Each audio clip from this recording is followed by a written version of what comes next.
बिस्मिल्लाहिर्रहमानिर्रहीम। लाखों करोड़ों दरूद नबी अकरम सल्लल्लाहु अलैहि वसल्लम पर और उनकी आल पर। नाज़रीन किराम, अस्सलामु अलैकुम वरहमतुल्लाहि वबरकातुहू। सिलसिला सीरतुन नबी सल्लल्लाहु अलैहि वसल्लम की अगली वीडियो के साथ आपकी खिदमत में हाजिर हैं। आज की इस वीडियो में हम नबी अकरम सल्लल्लाहु अलैहि वसल्लम पर वही के बाद जो लोग सबसे पहले ईमान लेकर के आए उनके हालात और वाक़यात को बयान फरमाएंगे। आफीफ कुंदी रज़ी अल्लाह ताला अन्हु एक ताजिर थे। उनका बयान है, इस्लाम कबूल करने से बहुत पहले मैं एक मरतबा हज के लिए आया। तिजारत का कुछ माल ख़रीदने के लिए मैं अब्बास इब्ने अब्दुल मुत्तलिब के पास गया। वो मेरे दोस्त थे और यमन से अक्सर इत्र ख़रीद कर लाते थे, फिर हज के मौसम में मक्का में फ़रोख्त करते थे। मैं उनके साथ मिना में बैठा था कि एक नौजवान आया। उसने गुरूब होते सूरज की तरफ गौर से देखा। जब उसने देख लिया कि सूरज गुरूब हो चुका है तो उसने बहुत एहतिमाम से वज़ू किया, फिर नमाज पढ़ने लगा, यानी काबी की तरफ मुँह करके। फिर एक लड़का आया जो बालिग होने के करीब था, उसने भी वज़ू किया और उस नौजवान के बराबर खड़े होकर नमाज पढ़ने लगा। फिर एक औरत खैमे से निकली और उन दोनों के पीछे नमाज की नीयत बांध कर खड़ी हो गई। उसके बाद उन नौजवान ने रुकू किया तो उस लड़के और औरत ने भी रुकू किया। नौजवान सजदे में गया तो वो दोनों भी सजदे में चले गए। ये मंजर देखकर मैंने अब्बास बिन अब्दुल मुत्तलिब से पूछा, अब्बास ये क्या हो रहा है? उन्होंने बताया, ये मेरे भाई अब्दुल्ला के बेटे का दीन है। मोहम्मद का दावा है कि अल्लाह ताला ने उसे पैगंबर बनाकर भेजा है। ये लड़का मेरा भतीजा अली इब्ने अबी तालिब है और ये औरत मोहम्मद सल्लल्लाहु अलैहि वसल्लम की बीवी खदीजा है। ये आफीफ कुंदी रज़ी अल्लाह ताला अन्हु बाद में मुसलमान हुए तो कहा करते थे, काश उस वक्त उनमें चौथा आदमी मैं होता। इस वाक़े के वक्त गालिबन हज़रत ज़ैद बिन हारिसा और हज़रत अबू बकर सिद्दीक़ रज़ी अल्लाह ताला अन्हुमा वहाँ मौजूद नहीं थे, अगरचे उस वक्त तक ये दोनों भी मुसलमान हो चुके थे। हज़रत ज़ैद बिन हारिसा रज़ी अल्लाह ताला अन्हु ग़ुलामों में सबसे पहले ईमान लाए थे। ये हुज़ूर अकरम सल्लल्लाहु अलैहि वसल्लम के आज़ाद करदा ग़ुलाम थे। पहले ये हज़रत खदीजा रज़ी अल्लाह ताला अन्हा के ग़ुलाम थे। शादी के बाद उन्होंने ज़ैद बिन हारिसा रज़ी अल्लाह ताला अन्हो को आप सल्लल्लाहु अलैहि वसल्लम की ग़ुलामी में दे दिया था। ये ग़ुलाम किस तरह बने ये भी सुन लें। जाहिलियत के ज़माने में उनकी वालिदा इन्हें लिए अपने माँ बाप के यहाँ जा रही थीं कि काफ़िले को लूट लिया गया।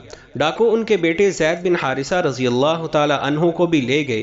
फिर इन्हें उकाज़ के मेले में बेचने के लिए लाया गया। इधर सैयदा खदीजा रज़ी अल्लाह ताला अन्हा ने हकीम बिन हिज़ाम रज़ी अल्लाह ताला अन्हु को मेले में भेजा। वो एक ग़ुलाम ख़रीदना चाहती थीं। आप हकीम बिन हिज़ाम रज़ी अल्लाह ताला अन्हु की फुफ्फी थीं। हकीम बिन हिज़ाम रज़ी अल्लाह ताला अन्हु मेले में आए तो वहाँ उन्होंने ज़ैद बिन हारिसा रज़ी अल्लाह ताला अन्हु को बिकते देखा। उस वक्त उनकी उम्र 8 साल थी। हकीम बिन हिज़ाम रज़ी अल्लाह ताला अन्हु को ये अच्छे लगे, चुनाचे उन्होंने सैयदा खदीजा रज़ी अल्लाह ताला अन्हा के लिए इन्हें ख़रीद लिया। हज़रत खदीजा रज़ी अल्लाह ताला अन्हा को भी ये पसंद आए और उन्होंने इन्हें अपनी ग़ुलामी में ले लिया। फिर नबी करीम सल्लल्लाहु अलैहि वसल्लम को हदिया कर दिया। इस तरह हज़रत ज़ैद बिन हारिसा रज़ी अल्लाह ताला अन्हु आप सल्लल्लाहु अलैहि वसल्लम के ग़ुलाम बने।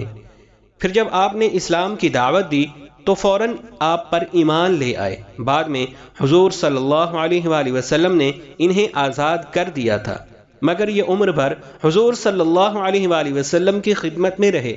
उनके वालिद एक मुद्दत से उनकी तलाश में थे। किसी ने उन्हें बताया कि ज़ैद मक्का में देखे गए हैं। उनके वालिद और चचा इन्हें लेने फ़ौरन मक्का मुअज़्ज़मा की तरफ चल पड़े। मक्का पहुंचकर ये आप सल्लल्लाहु अलैहि वसल्लम की खिदमत में हाजिर हुए और आपको बताया कि ज़ैद उनके बेटे हैं। सारी बात सुनकर आप सल्लल्लाहु अलैहि वसल्लम ने इरशाद फरमाया, तुम ज़ैद से पूछ लो, अगर वो तुम्हारे साथ जाना चाहें तो मुझे कोई एतराज़ नहीं, और यहाँ मेरे पास रहना चाहें तो उनकी मर्ज़ी। ज़ैद रज़ी अल्लाह ताला अन्हु से पूछा गया तो उन्होंने नबी करीम सल्लल्लाहु अलैहि वसल्लम के साथ रहना पसंद किया। इस पर बाप ने कहा, तेरा बुरा हो ज़ैद, तू आज़ादी के मुकाबले में ग़ुलामी को पसंद कर रहा है। जवाब में हज़रत ज़ैद रज़ी अल्लाह ताला अन्हु ने कहा, हाँ ان کے مقابلے میں کسی اور کو ہرگز نہیں چن سکتا۔ آپ صلی اللہ علیہ وآلہ وسلم نے حضرت زید رضی اللہ تعالی عنہ کی یہ بات سنی تو آپ کو فوراً حجر اسود کے پاس لے گئے اور اعلان فرمایا، آج سے زید میرا بیٹا ہے۔ ان کے والد اور چچا مایوس ہو گئے، تاہم نبی کریم صلی اللہ علیہ وآلہ وسلم نے انہیں اجازت دے دی کہ وہ جب چاہیں زید سے ملنے کے لیے آ سکتے ہیں۔ چنانچہ وہ ملنے کے لیے آتے رہے۔ تو یہ تھے حضرت زید بن حارثہ رضی اللہ تعالی عنہ جو غلاموں میں سب سے پہلے ایمان لائے۔ حضرت زید وہ واحد صحابی بھی ہیں جن کا نام قرآن کریم میں ذکر کیا گیا ہے۔ ناظرین کرام، اب تک کے لیے اتنا ہی، پھر ایک نئی ویڈیو کے ساتھ آپ کی خدمت میں حاضر ہوں گے۔ اپنی دعاؤں میں یاد رکھیے گا، تب تک کے لیے اجازت دیجیے، اللہ حافظ۔